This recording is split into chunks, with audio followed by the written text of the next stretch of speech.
welcome back. I know it's been a minute. We were dealing with some cool weather here. A few of these mornings it's been colder than your ex-wife's heart, so we spent a day yesterday putting up a heater and getting that going, and today we're going to be back on the truck, and we're going to start with the bed because it's got to come off to do the body work anyway. To get a good paint job, you need to have the bed off. You're not going to be able to paint up in the cab corner and everything very well, so we're going to take the bed off. It's pretty simple. In this, there's going to be 8 bolts to hold the bed to the frame, and your tail light, the wiring for that needs to come out. Not a big deal. We'll show you some of that here in a bit. We're also going to talk about getting off the decals and also the rubber moldings here, the strips, and that's going to be stuff that you can do.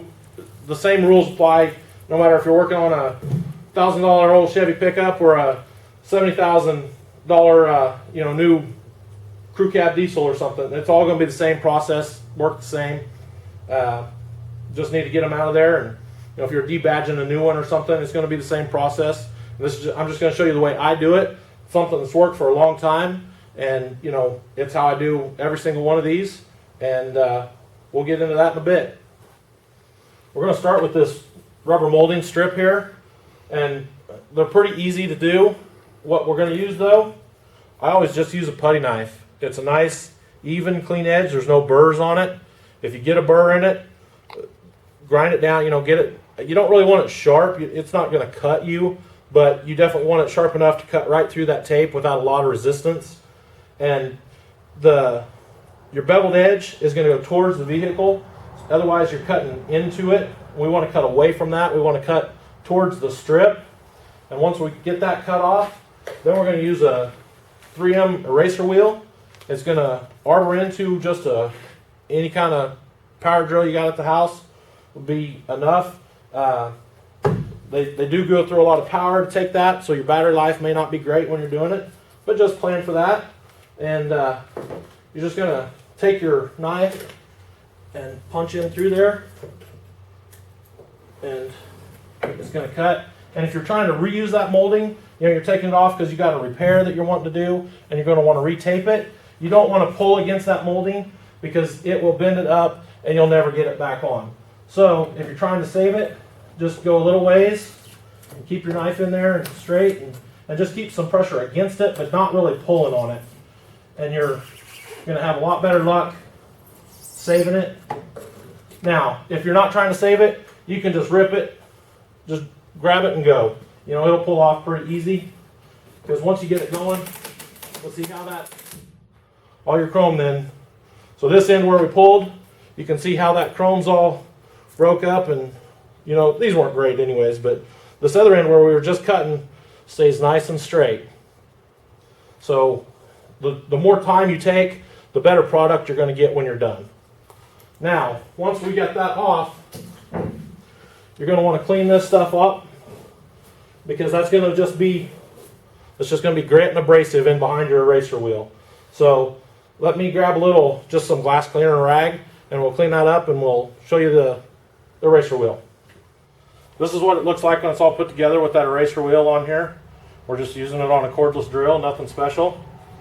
And you're just going to put it, it's going to spin this way, and you want to take that with it and just work from that end and go that direction as often as you can.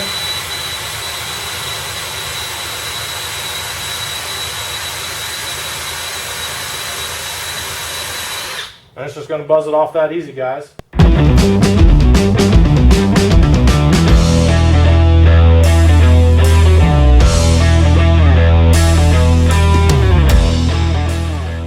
Finished product, everybody. That's about, really 10 minutes real time to get that off. We got all the residue cleaned off. I use a little lacquer thinner. Takes all that, any little edges off. And it's not going to be able to show up probably very well in the camera. You can see it just a little bit right here. This is a lot better paint under here, but there's also some staining in it from where the mud sits behind that and just collects for years. And you could probably buff that up and nobody'd ever see it, but that's not what we're headed for with this. So that's a nice, really clean slate for us. And we're going to move on to getting that sucker off of there. A couple different ways to do that. A couple ways to take these off. One is, again, the eraser wheel. The only problem with the eraser wheel on a lot of these older decals especially is they'll want to smear. I haven't started on these to see how they're going to react yet, but a lot of times when you hit them with that, it just wants to smear that, which gets it off, and you can clean that up, and for what we're doing, that'd be 100% fine. Wouldn't be a problem. But if you're just wanting to, you know, clean the decal off again, a new pickup, you know, you don't really care for all the decals and emblems and stuff. The other option, and usually a better option, especially on new ones, is a heat gun. Just crank it up, you know, it's going to get it hot. You're just going to have to get it on there. But it will get hot enough that you're not going to really want to spend a lot of time playing with it up here once it gets that hot. You're going to want to be able to get a grip of it and pull it. And again, there is no perfect answer for this kind of stuff. You just got to get in there and see what it will do, see how things are going to react, because again, an old, you know, 20-year-old decal on a old farm truck is going to be a lot different than a brand new off the lot pickup that you just don't care for the stickers that they put on it, or even like your dealer sticker, you know, where you bought it from. This is the same kind of stuff to get rid of that stuff. You know, they're all the same process. And also too, honestly, we're dealing over a fiberglass bedside versus, you know, you go get a new Dodge or Chevy and they're built with, you know, steel, or you go get a Ford and they're made out of aluminum, you know, whatever. If it's going to come off that beer can bedside a lot different than it comes off a, you know, a steel, and again, fiberglass is going to be a lot different because that heat's reacting with that substrate a lot differently. And a little bit of fingernail helps. Once you get that warm, now we got just a Z7 and totally different pickup now. But let's try that eraser wheel, and that way we'll know what the better way of doing these are. And again, you're just going to want to go, you know, kind of the direction that it's taking it. And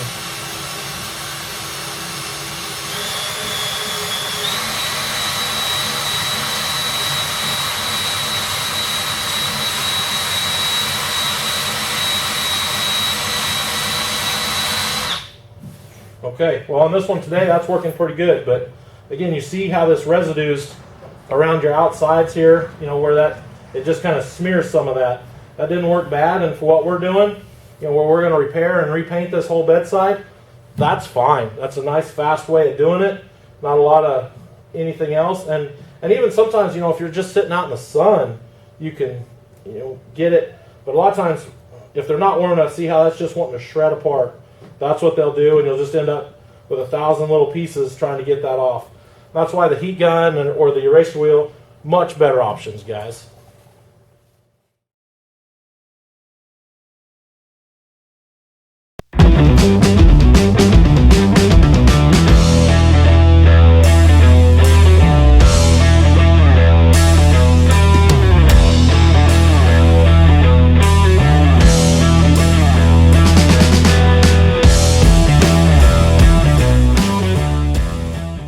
Okay, we got the Z71 stickers off. Come off real good again. You know, you can definitely see on an old pickup, you can see the fade around them real bad. A brand new pickup, you're not going to have that. So if you're taking off, you know, an off-road sticker or something you don't care for, easy enough, and you're not going to have near the sun damage and everything else around it. We went ahead and knocked this off while we're back here, and now we're going to move on to the tailgate. Okay, guys, next thing we're going to do, we're going to get this tailgate off. Again, this handle's all screwed up. So what needs to happen basically is these rods both need to come to the middle to release those latches. And whether that's pulling on this one, and you can get in here and dig, you know, sometimes you may need a pair of pliers to get that pulled over. Sometimes you can just pull it by hand, and then it's open. So in order to not have that problem again, we're going to go ahead and pull the tailgate off. And to do that, you just need to unhook your straps.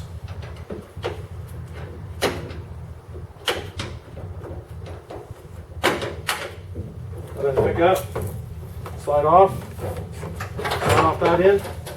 Just that simple.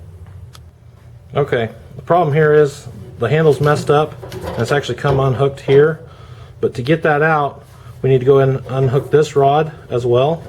And the easiest way most of the time is just to get in there and then we'll just unclip down. And that rod will punch out the back. Then we'll flip it over and pull. Okay guys, take these latches out. We're gonna have 3 bolts in it here. Most of your newer stuff's only got 2, but just buzz them out.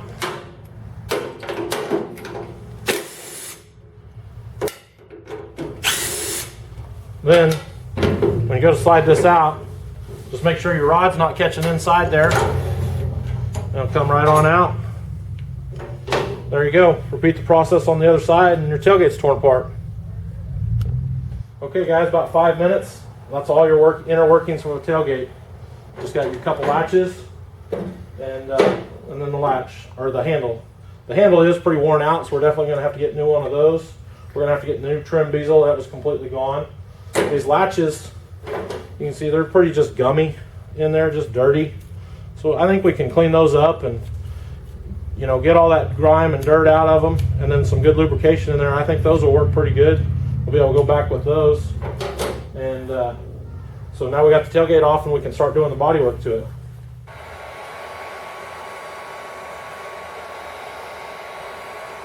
Look at this, guys. It's just this easy. Even my brother can do it. That's amazing. Next piece of taillights, guys. A couple Phillips screws. Back them out. Come out. I have to wiggle a little. And these are just another plug on the back of the light. Just like that.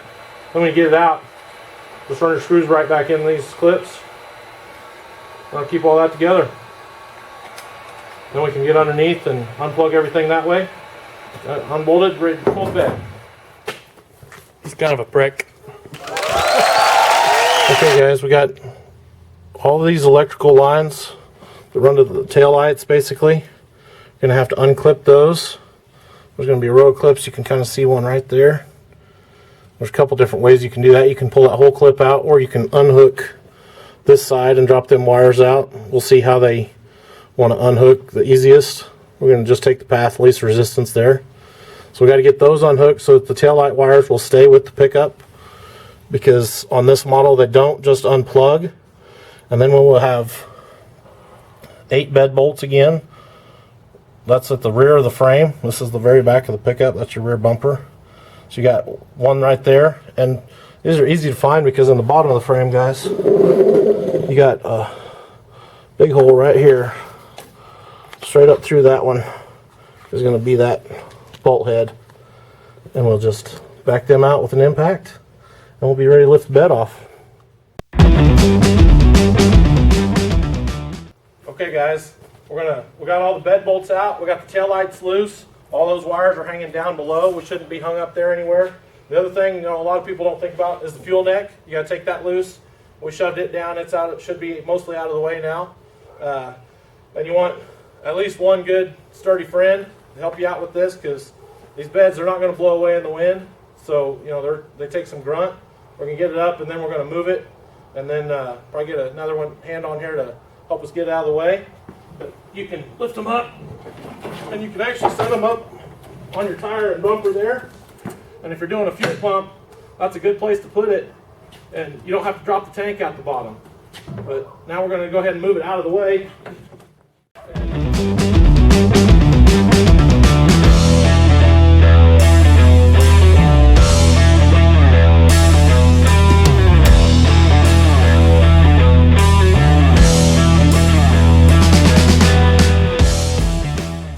Okay, everybody, we got the bed off.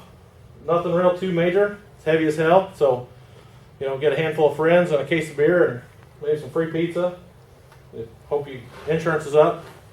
But got it off, and we got obviously some cleaning. This kind of crap, just full of stuff. But that's why it's called dirty work, boys and girls. So I think we're going to call it a day here, and got some other things coming up and lined out, and going to keep moving forward on this. So go find a project and get dirty.